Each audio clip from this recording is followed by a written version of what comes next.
the last sanctuary deep within the crystalline caverns of Nexus 7, a forest moon orbiting a dying star. 5 small forms huddled together in the pale blue glow of ancient technology.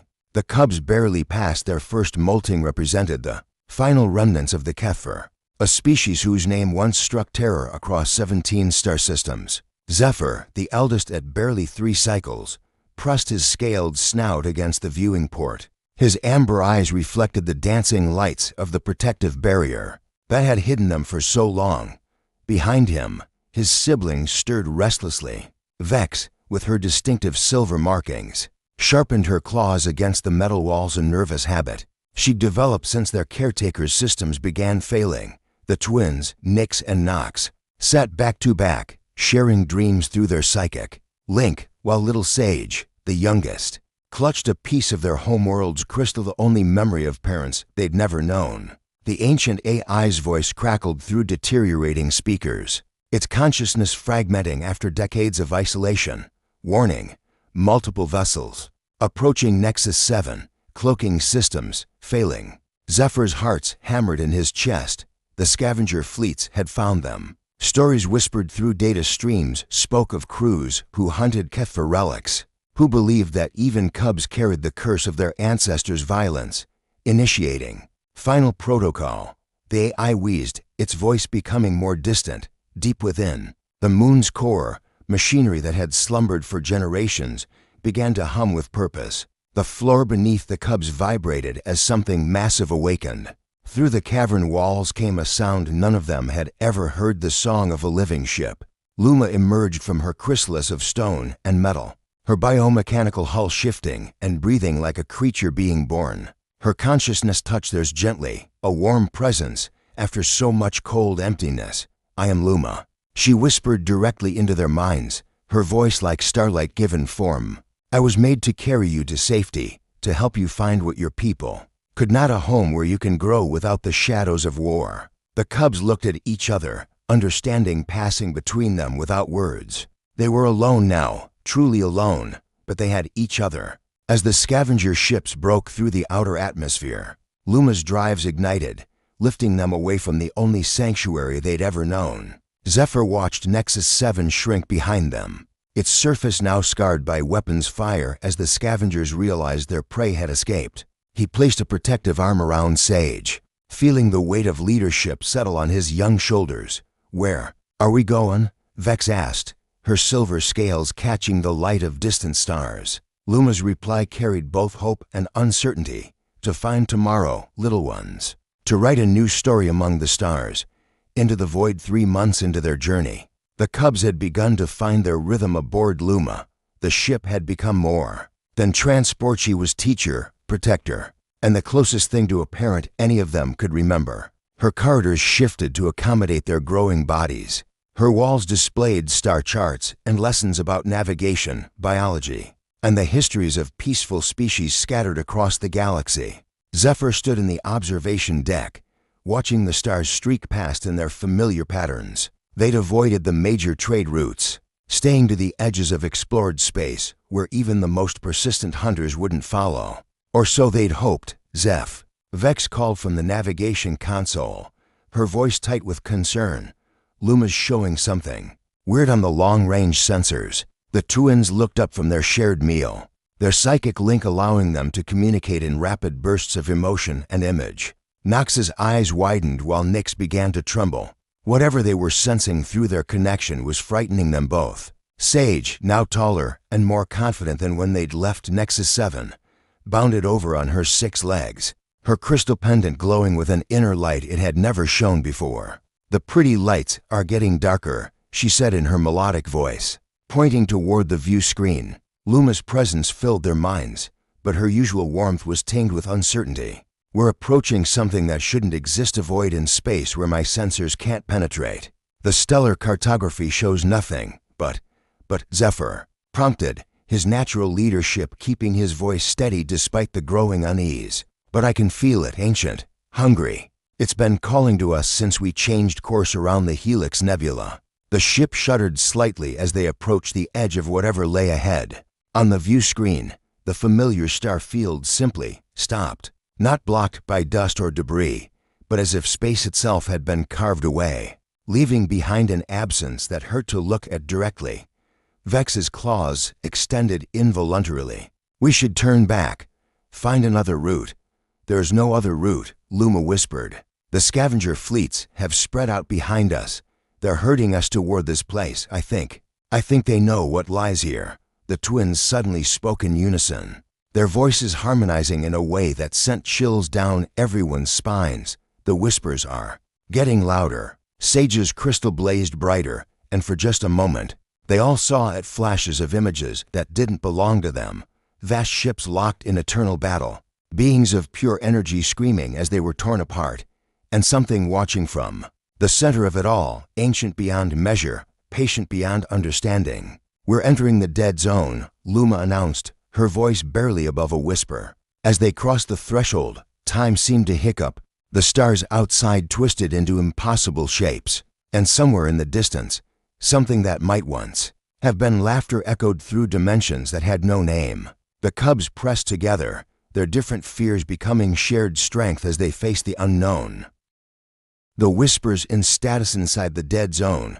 Time moved like honey mixed with broken glass. Zephyr found himself experiencing moments in fragments, eating breakfast while simultaneously standing watch 3 hours later, sleeping while his mind processed conversations he hadn't yet had. Luma's biomechanical systems strained against the temporal distortions, her hull occasionally flickering between solid matter and translucent energy.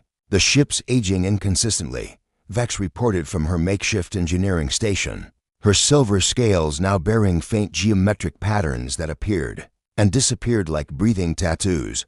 "Port side is experiencing time 30% faster than starboard," Luma's compensating, "but it's taking everything she has." The twins had stopped speaking aloud entirely, their psychic link strengthening in response to the zone's chaotic energies. They moved in perfect synchronization, Nyx's actions completing Nox's thoughts before he'd fully formed them. Their shared consciousness had become a stabilizing anchor for the group's sanity. Sage had changed the most dramatically. Her crystal pendant now pulsed in rhythm with something deeper than heartbeats, and her eyes held depths that belonged to someone much older. She spent hours staring into the void beyond their hull, occasionally whispering in languages none of them recognized. "It's not empty out there," she said during what might have been their 4th day or 4th week in the zone. "Time had become meaningless. There are voices, old voices. They're trying to warn us about something."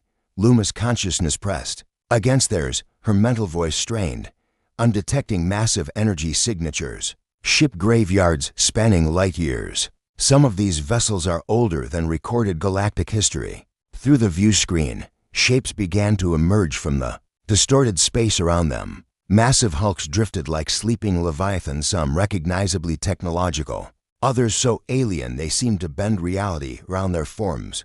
Among them moved smaller shapes, darting between the larger wrecks with predatory grace. "Scavengers?" Zephyr asked, his tactical instincts awakening. "No," the twins said together, their shared voice unusually deep. "Guardians. They're protecting something." The whispers Sage had been hearing grew stronger, and suddenly they all could perceive them, fragments of desperate communications spanning millennia, warning beacons from the First War, death songs of entire species, and underneath it all, something vast and patient, watching from the center of the graveyard, the final judge. Sage whispered, her young voice carrying impossible weight. "It's been waiting. It knows we're here." Luma's hull rippled with bioluminescent patterns, a sign of extreme stress. The energy readings are off the charts. Whatever's at the center of this zone, it's been feeding on the temporal distortions, growing stronger for eons. One of the guardian shapes peeled away from the wreckage and approached them, its form shifting between states of matter. When it was close enough, they could see it clearly, a being of pure consciousness riding inside a construct of crystallized time. Its voice reached them not through their ears, but through their souls. "Young Kethver, you should not be here. This place is reserved for judgment." Zephyr stepped forward, surprising himself with his own courage. "We're the last. We're looking for a place to call home." "Home?" The being's laugh was like stellar wind through empty space. "Your kind forfeited that right long ago. But perhaps redemption is still possible. If you can face what your ancestors wrought. The weight of legacy of Guardian led them deeper into the graveyard, past ships whose designs defied comprehension. Some seemed to exist in multiple dimensions simultaneously, while others appeared to be constructed from crystallized emotion or fossilized music. Luma navigated carefully between them, her living hull responding to currents of temporal energy that would have torn a conventional vessel apart. Your ancestors came here once, the Guardian explained, its voice creating ripples in the fabric of space around them. The Kefir Empire, at the height of its power, they sought to claim this place, to harness the energies contained within for their war machine. Zephyr felt his siblings' emotions pressing against his consciousness: shame, fear, and something else, determination. What happened to them? They met the final judge, as all who seek to exploit this sacred space must. The Guardian guided them toward the center of the zone, where space itself seemed to fold inward like a flower closing its petals. There, suspended in a sphere of crystallized time, was a structure that hurt to perceive, directly too complex for their minds to fully process, its geometry shifting between impossible configurations. The nexus of first things, the Guardian whispered, where the universe first learned to judge itself. Within the structure, they could see it, a presence, vast beyond measure, composed of every choice ever made and every consequence ever faced. The final judge was not a being in any sense they understood, but rather the accumulated weight of moral decisions across all of time and space. Sage stepped forward, her crystal pendant now blazing with light that seemed to come from within the nexus itself. It wants to test us, to see if we're different from our ancestors. The test has already begun, the Guardian replied. You've been judged from the moment you entered this space. Your thoughts, your choices, your treatment of each other, all of it weighs upon the scales. The twins suddenly gasped in unison, their shared consciousness expanding to touch something far greater than themselves. Through their link, the others felt it, to the pain of every world their ancestors had ravaged, the fear of every species that had fled before Kefir warships, the weight of a legacy built on violence and domination. But they felt something else as well, the small kindnesses they'd shown each other during their journey.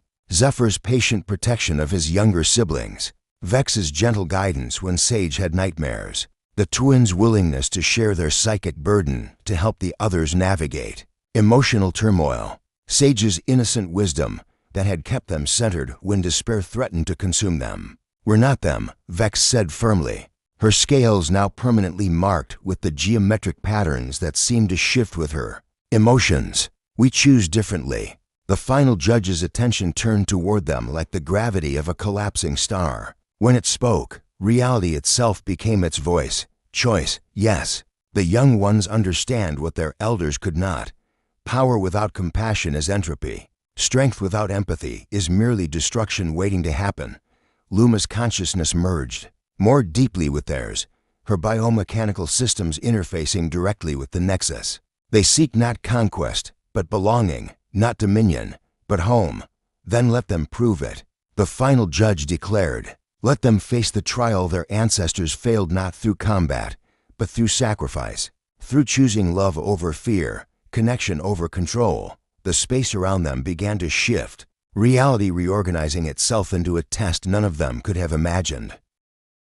The new Storith trial manifested not as a battle, but as a choice that would define not just their fate, but the fate of their entire species' memory. The final judge showed them a vision, a pristine world on the edge of known space, perfect for Kefir physiology, uninhabited and rich with resources. It could be theirs, but only if they accepted one condition: to claim this world. You must carry forward your ancestors' legacy, the judge intoned, its voice resonating through dimensions.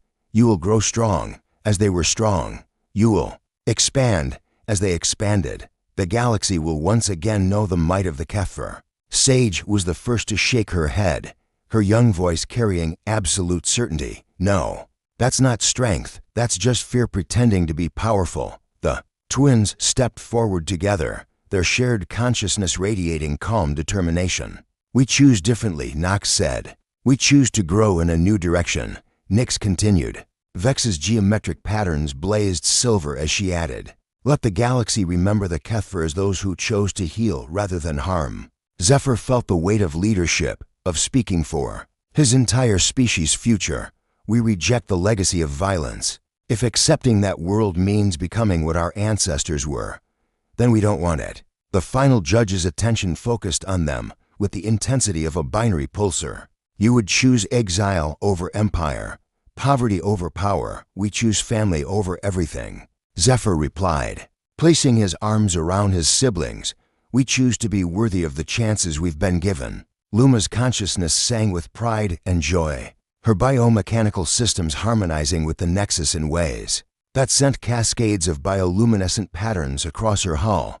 They understand. She whispered to the judge, they've learned what their makers never could. The guardian that had led them here began to change, its form shifting from crystallized time to something that looked almost like hope-given substance. The young ones have passed the trial their ancestors could not even comprehend. They have chosen growth over conquest, connection over control. The final judge's voice softened, carrying something that might have been approval. Then let it be recorded across all time and space. The last Kethver chose redemption. They broke the cycle their species had maintained for millennia. Reality began to shift around them, but instead of the harsh geometry of judgment, it flowed like music made visible. The dead zone wasn't dead at all. It was a nursery, a place where new possibilities could be born from the ashes of old mistakes. Your world awaits, the judge declared, but not the one we first offered. This will be a world you must nurture, protect, and share. You will not be its conquerors, but its guardians. And when others come as they will, you will teach them what you have learned here. As they prepared to leave the Nexus, Sage looked back at the swirling energies that contained so much pain and possibility. Will you remember us? She asked. The final judge, child, came the reply. We will ensure the galaxy never forgets. The Kethver name will be spoken again among the stars, but this time it will be spoken with gratitude rather than fear. Luma carried them out of the dead zone toward their new home, her song of joy creating aurora patterns in space itself. Behind them, the Guardian structures began broadcasting a new signal across the galaxy, the story of 5 cubs who chose love over legacy, unity over domination.